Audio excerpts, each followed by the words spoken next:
ದೊಡ್ಡಬಳ್ಳಾಪುರ ವಿಧಾನಸಭಾ ಕ್ಷೇತ್ರದ ಬಾಶೆಟ್ಟಿಹಳ್ಳಿ ಪಟ್ಟಣ ಪಂಚಾಯಿತಿ ಚುನಾವಣೆಯಲ್ಲಿ ಬ್ಯಾಂಕ್ ಸರ್ಕಲ್ನ 12ನೇ ವಾರ್ಡಿನ ಬಿಜೆಪಿ ಬೆಂಬಲಿತ ಅಭ್ಯರ್ಥಿಯಾದ ನಾರಾಯಣಸ್ವಾಮಿರವರು ಅಭೂತಪೂರ್ವ ಗೆಲುವು ಸಾಧಿಸುವ ಮೂಲಕ ಮತದಾರ ಬಂಧುಗಳಿಗೆ ಕೃತಜ್ಞತೆಯನ್ನ ಸಲ್ಲಿಸಿದ್ದಾರೆ.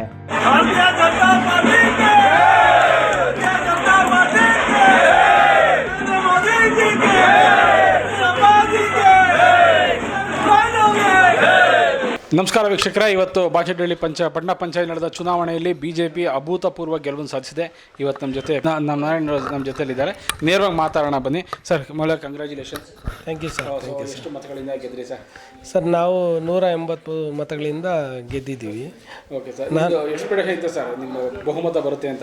ಖಂಡಿತ ಇತ್ತು. ನಮ್ಮ ವಾರ್ಡ್ನಲ್ಲಿ 3 ಜನ ಆಕಾಂಕ್ಷಿಗಳಿದ್ದರು. JDS, BJP, ಕಾಂಗ್ರೆಸ್ 3 ಜನ ಇದ್ದರು. JDSನವ್ರು 78 ಓಟ್ ತೊಗೊಂಡವ್ರೆ, ಕಾಂಗ್ರೆಸ್ನವ್ರು 113 ಓಟ್ ತೊಗೊಂಡವ್ರೆ, ನಾವು 258 ಮತ ತೊಗೊಂಡಿದ್ದೀವಿ. ಓಕೆ, ಎಲ್ಲ ಮತದಾರರಿಗೂ ತಾವು ಏನು ಹೇಳಕ್ಕೆ ಬಯಸ್ತೀರಾ ಸರ್? ಸರ್, ಮತದಾರರುಗಳು ನಾವು ಇದೆಲ್ಲ ಬ್ಯಾಂಕ್ ಸರ್ಕಲ್ ಪಶ್ಚಿಮ ಭಾಗ ಅಂತ ನಮ್ಮದು 12ನೇ ವಾರ್ಡು. ಎಲ್ಲ ಹೊಸ ಜನ, ಎಲ್ಲ ನಾರ್ತ್ ಕರ್ನಾಟಕ ಮತ್ತು ನಾರ್ತ್ ಇಂಡಿಯನ್ಸು ಮತ್ತು ಲೋಕಲ್ನವ್ರು ಭಾಳಷ್ಟು ಕಮ್ಮಿ ಇದ್ದಾರೆ ಜನ. ಎಲ್ಲ ಉತ್ತಮವಾದವರು, ಎಲ್ಲ ಪ್ರಜ್ಞಾವಂತರು ಮತದಾರರಿದ್ದಾರೆ.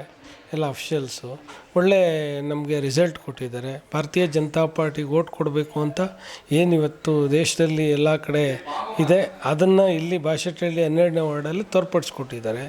ಜೊತೆಗೆ ನಮ್ಮ ಶಾಸಕರ ಬೆಂಬಲ, ಶಾಸಕರು ಪ್ರತಿ ಮನೆಗೂ ಬಂದು ಇಡೀ ಬಾಶೆಟ್ಟಿಹಳ್ಳಿ ಪಟ್ಟಣ ಪಂಚಾಯಿತಿ ಎಲ್ಲ ನಮ್ಮ ಕಾರ್ಯಕರ್ತರು ಕೌನ್ಸಿಲರ್ಗಳಾಗಿ ಬರಬೇಕು ಅನ್ನೋ ದೃಷ್ಟಿಯಿಂದ ಅವರು ಪ್ರತಿ ವಾರ್ಡ್ಗೆ ಬಂದು ಪ್ರಚಾರ ಮಾಡಿ ಎಲ್ಲರೂ ಗೆಲ್ಲಿಸಲಿಕ್ಕೆ ಅವಕಾಶ ಮಾಡಿಕೊಟ್ಟಿದ್ದಾರೆ.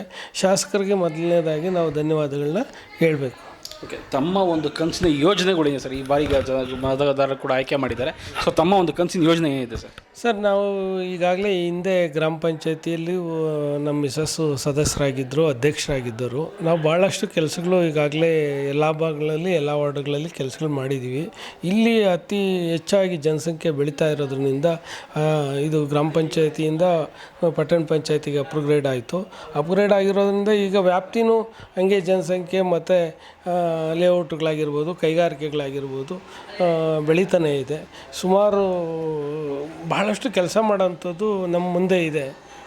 ಉತ್ತಮವಾದ ಕೆಲಸಗಳು ಮಾಡಬೇಕು ಅಂತಲೇ ನಾವೇ ವಾರ್ಡ್ನ ಆಯ್ಕೆ ಮಾಡಿಕೊಂಡು ಬಂದಿದ್ದೀವಿ. ಮೂಲಭೂತ ಸೌಕರ್ಯಗಳಿರ್ಬೋದು, ಈಗ ಬೆಂಗಳೂರಿಗೆ ಭಾಳ ಹತ್ತಿರವಾಗಿರೋಂಥ ಕ್ಷೇತ್ರ ಇದು ಪಟ್ಟಣ ಪಂಚಾಯತಿ ಕ್ಷೇತ್ರ. ನಾವು ಇಲ್ಲಿ ಏನು ನಗರಸಭೆ ಪಕ್ಕದಲ್ಲಿದೆ, ನಗರಸಭೆಗೆ ಮತ್ತು ಈ ಕಡೆ BBMP ವ್ಯಾಪ್ತಿ ಮಧ್ಯದಲ್ಲಿದ್ದೀವಿ. ಇಲ್ಲಿ ನಾವು ಹಿಂದೆಯೇ ನಾವು ಉತ್ತಮವಾದ ಕೆಲಸಗಳು ಮಾಡಿದ್ದೀವಿ. ಇಲ್ಲಿ ಒಳ್ಳೆಯ ಉತ್ತಮವಾದ ಕೆಲಸಗಳು ಮಾಡಬೇಕು, ಒಂದು ಮಾದರಿ ಪಟ್ಟಣ ಪಂಚಾಯತಿ ಮಾಡಬೇಕು ಅನ್ನೋ ಇದು ನಮ್ಮ ಗುರಿ ನಮ್ಗೆ ಇದೆ.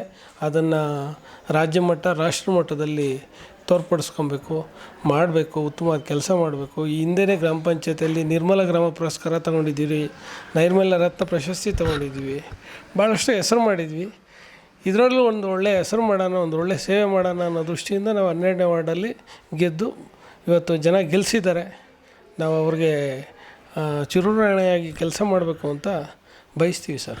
ಈಗ ಪಟ್ಟಣ ಪಂಚಾಯತ್ ಆಗಿದೆ, ಈಗ ಇಲ್ಲಿನ ಟ್ಯಾಕ್ಸ್ ಕಲೆಕ್ಷನ್ ಹೆಂಗಿದೆ ಮತ್ತು ಇಲ್ಲಿನ ಶಾಸಕರು ಕೂಡ BJP ಅವರಿಂದ ಯಾವ ರೀತಿ ಸಹಕಾರ ಕೊಡ್ತಾರೆ ಸರ್? ಈಗಲೇ ನಮ್ಮ ಶಾಸಕರಿಗೆ ಭಾಳಷ್ಟು ಮುಂದಾಲೋಚನೆ ಇದೆ, ಒಳ್ಳೆ ಗುರಿ ಇಟ್ಕೊಂಡಿದ್ದಾರೆ. ಈ ಭಾಗನ ಉತ್ತಮವಾದ ಕೆಲಸ ಮಾಡಬೇಕು, ಇಲ್ಲಿ ಒಳ್ಳೆ ರೆವಿನ್ಯೂ ಇದೆ, ಆ ರೆವಿನ್ಯೂನ ಉತ್ತಮವಾದ ಮಟ್ಟದಲ್ಲಿ ತಗೊಂಡೋಗಿ ಯಾವುದು ಇದಾಗದೇ ಇರೋ ರೀತಿಯಲ್ಲಿ ಈಗಾಗಲೇ ಸರ್ಕಾರದಲ್ಲಿ ತಾವೆಲ್ಲ ಗಮನಿಸಿದ್ದೀರಾ, ಯಾವುದೇ ಒಂದು ಕೆಲಸ ಕಾರ್ಯ ಇಲ್ಲ, ಯಾವುದೇ ಒಂದು ಅನುದಾನ ಇಲ್ಲ. ಹಂಗೆ ಆಗಬಾರ್ದು. ಇಲ್ಲಿ ಪಟ್ಟಣ ಪಂಚಾಯತಿಯಲ್ಲಿ ಒಳ್ಳೆ ರೆವಿನ್ಯೂ ಇದೆ, ಒಳ್ಳೊಳ್ಳೆ ಕೆಲಸ ಮಾಡಬೇಕು ಅನ್ನೋ ಒಂದು ಮನಸ್ಸಲ್ಲಿ ಅವರು ಇಟ್ಕೊಂಡಿದ್ದಾರೆ. ಅವ್ರ ಸಹಕಾರ ನಾವು ಬಳಸ್ಕೊಂಡು ಉತ್ತಮವಾದ ಕೆಲಸ ಮಾಡ್ತೀವಿ ಸರ್. ಓಕೆ, ಅವರ ಇದು ನಿಮ್ಮ ಒಂದು ಎಲ್ಲ ಮತದಾರರಿಗೆ ತಮ್ಮ ಮನದಾಳದಿಂದ ಏನು ಹೇಳಕ್ಕೆ ಬಯಸ್ತೀರಾ ಸರ್? ನಾವು ಜೀವಮಾನ ಇರೋ ತನಕ ನಮ್ಮ ಮತದಾರನ ನಾವು ಮರೆಯಲ್ಲ. ಅವ್ರ ಕಷ್ಟ ಸುಖಗಳಿಗೆ ಪ್ರತಿದಿನ ಅವರ ಫೋನ್ ಕಾಲ್ಗಳಾಗಿರ್ಬೋದು, ಅವರೇನನ್ನ ಅಹವಾಲುಗಳಾಗಿರ್ಬೋದು ನಾವು ಸ್ವೀಕಾರ ಮಾಡ್ಕೊಂಡು ಅವ್ರ ಕೆಲಸ ಕಾರ್ಯಗಳು ಮಾಡಬೇಕು ಅನ್ನೋ ದೃಷ್ಟಿ ಇಟ್ಕೊಂಡಿದ್ದೀವಿ, ಮಾಡ್ತೀವಿ ಸರ್. ಇದಿಷ್ಟು ಅವರ ಮನದಾಳದ ಮಾತುಗಳು. ಒಟ್ಟಾರೆ ಇಡೀ ವಾರ್ಡ್ನ ಸಂಪೂರ್ಣ ಅಭಿವೃದ್ಧಿ ಮಾಡ್ತೀವಿ, ಶಾಸಕರು ಕೂಡ ಸಪೋರ್ಟ್ ಕೊಡ್ತಾರೆ, ಪಂಚಾಯತಿ ಕೂಡ ಬಹುಮತ ಇರೋದ್ರಿಂದ BJPನ ಆಡಳಿತ ಮಾಡೋದ್ರಿಂದ ಸಾಕಷ್ಟು ಅನುದಾನನ ನಮ್ಮ ವಾರ್ಡ್ಗೆ ಮೂಲಭೂತ ಸೌಕರ್ಯಗಳಿಗೆ ಮತ್ತು ಏನೇನು ಫೆಸಿಲಿಟೀಸ್ ಬೇಕೋ ಎಲ್ಲ ಮಾಡಿಕೊಡ್ತೀವಿ ಅಂತ ಹೇಳ್ತಿದ್ದಾರೆ. ಕ್ಯಾಮರಾಮನ್ ವೆಂಕಟೇಶ್ ಜೊತೆ ಮೋಹನ್ ಕುಮಾರ್, TV 14.